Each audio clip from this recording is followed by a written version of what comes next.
Hey guys, welcome back to Freestyle Unlimited. Today we are headed to Oregon. I've got the truck fired up. We are loading up the truck. We are headed down there to pick up a new project. So let's get right to it. All right guys, so we are about an hour into our trip right now. We are coming into Tacoma right now. There was a bunch of traffic because 405 South was closed by my house, so we had to take a detour. But I managed to find another side quest while we are picking up this ski. So there are going to be two things coming home with us in this video, hopefully, as long as everything checks out. So we are going to get both of those things, headed home, and we'll do a full recap and review. I'll update you guys once we get into Oregon. All right, guys, we just finished our 4.5 hour drive. We just arrived in Keizer. We are at Keizer Rapids Park, I believe, or I think it's pronounced Keizer. There is this boat launch. I did kind of scope it out. I'm waiting on Caden to get here with the ski. I will, from now on, I'll probably chat with him a little bit about it. We'll do a compression test off camera. I'll update you guys once we get back in the car. I usually don't like filming people a lot, just because a lot of people are not really into it. I'll ask him if I can film, then I will. But I will update with compression numbers. He already sent me compression numbers on this ski, and they were sitting right at about dead even 180 on both cylinders. We just want to verify that, and I will test ride the ski. I will jump over. I'll have you guys on my GoPro, so you guys will get some onboard footage of me riding. But that's what we're doing right now, so I will update you guys once I get the GoPro hooked up and on the helmet, and then we'll get some riding in. Here he is pulling in with the ski. All right, guys, bad news. Well, I met up with him. We got the ski fired up. It runs, but when we checked the compression on it, we were down about 15 PSI in one of the cylinders, which is a pretty big concern, especially with a motor that we don't know the exact hours. We don't know the amount of fuel that's gone through it. I was looking at a Revolver R with a DASA 1100 in it, and the compression was at about 180 and about 162, which really odd. Not a huge fan. Don't really want to go into another ski purchase needing to rebuild it immediately, so I ended up passing on it. I did make an offer on it as it was, knowing that it would probably need at least a top end. The carbon pipe was also delaminating and cracking, so I decided that it was probably best just to cut our losses and head home. So that is what we were doing. Unfortunately, no new ski in today's video, but we still have one more stop on the way home, so hopefully we can come up with at least a silver lining to a bad day. You know, I guess better to pass on a deal rather than get ourselves into something that is just going to be more headache than it's worth. So I'm happy that I have the knowledge to be able to do that, because it would have been very easy for somebody with a little bit less knowledge to come along and just pick this thing up and not really know any better and end up with a lot of financial trouble with it, needing to get new parts and repair and rebuild this motor. So unfortunately, no ski today, but we are on to our second stop. Hopefully we'll get something good out of that. All right, so we just made our second stop. I've got our little thing back there. I'm not gonna tell you what it is until we get back to the house, but it's really cool. So it'll be another sort of project thing for the channel, and I'm really excited to show you guys what it is. So I will update you when we get home. So I am driving home from Oregon, and there is a car in front of me. It's an old Volkswagen bus, and it says on it, it says on the back of it,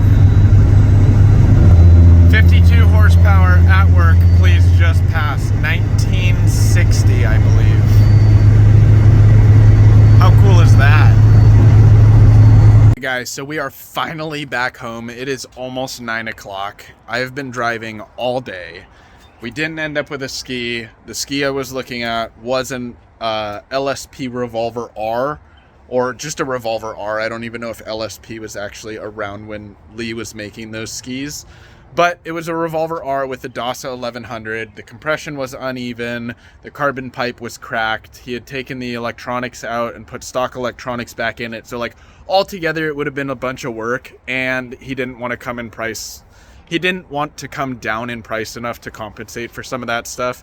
So it would have been like probably 14 grand to be into that ski, which would have been like, I can probably buy something a little bit better and a little bit more modern for that price. So we were back home, but we didn't come home completely empty-handed.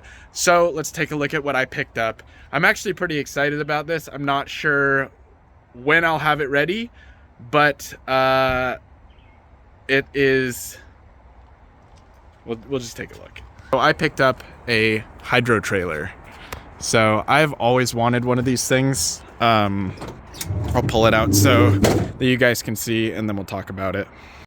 All right, so this is it. This is the hydro trailer. This is actually one of the ones that I have seen that is in pretty decent shape. It's got pretty much everything on it. The only thing I'm missing is actually the little flag that goes on here. It sits up about this high, but we still have our straps and all the Velcro's in great shape. We've got good color, not a ton of discoloration on the actual body. Our sticker is still actually in good shape on both sides. I don't remember this ever being gray. I know that he bleached it at some point to clean it. I don't really know much about the sticker, but everything else is here. All the straps are in good shape. I mean, they're actually pretty soft. They're not super dried and rotted out or sun faded too much. We do also have this front cover. This thing has seen better days, but I'm thinking I might send this off to Jet Trim to have them recreate one. So you can open this up, and there's a little latch here. You pull it up, turn it. Oh, we're gonna have to open all of our straps here.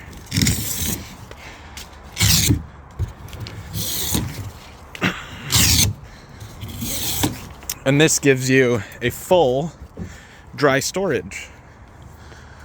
So that lid opens up all the way. That latch seals the hood down onto this rubber hood seal. And this gives you about 11 cubic feet of storage space. So you can fit bags, backpacks, maybe soft coolers in here, and you can take them kind of wherever.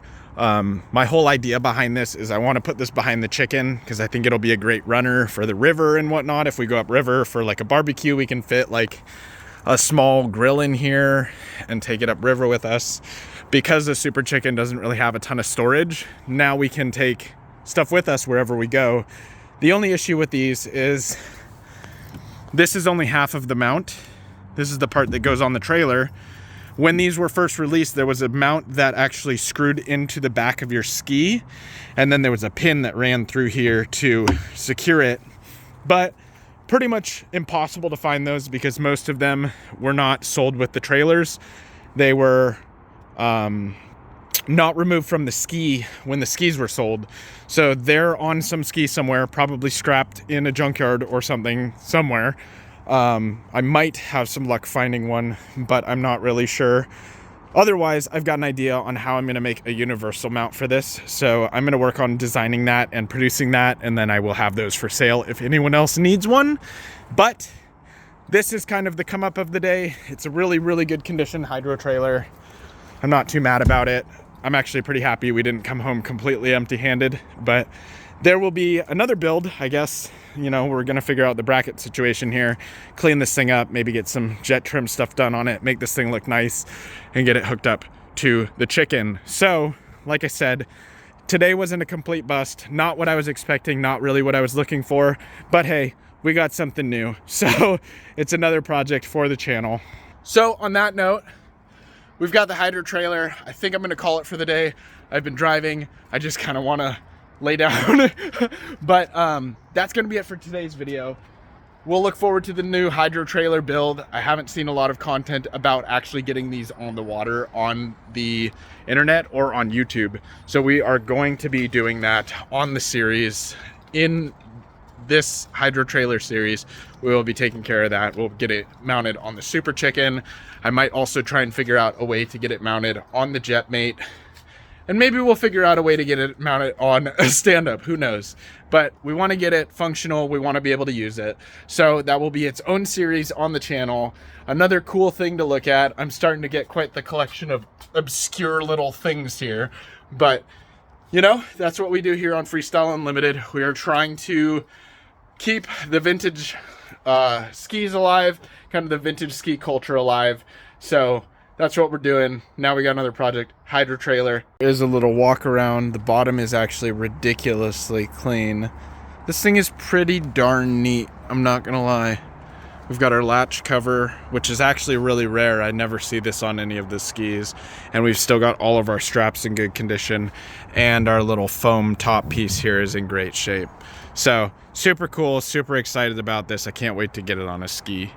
If you guys have questions about the Hydro Trailer or have no idea what they are, I can do a full breakdown video on what they are, what they're used for, and kind of the whole story behind them. They've got a little bit of lore, I guess you could call it, behind them. They were only produced for a few years and they don't make them anymore.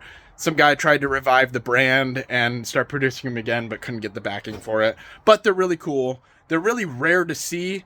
Kind of like the Jetmate, kind of like the Chicken. So it's kind of like the trifecta of weird, cool vintage stuff. But if you guys like the Hydro Trailer, if you have one or if you found a solution to mounting them, let me know in the comment section below.